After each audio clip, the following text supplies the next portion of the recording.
Det er en aftrapningshane, som ikke fungerer. Drej. Der kommer ikke noget vand. Tag toppen af. Skruetrækker. Løsne skruen. Hapsen. Sådan der ser den ud. En lille svendsnøgle. Og der. Drej. Så den af. Så ser det sådan der ud.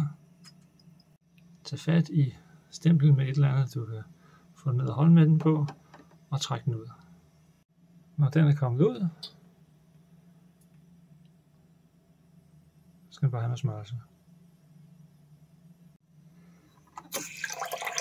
Så nu fungerer det. Hvis ikke det fungerer, så skal det nemme ud med en anden.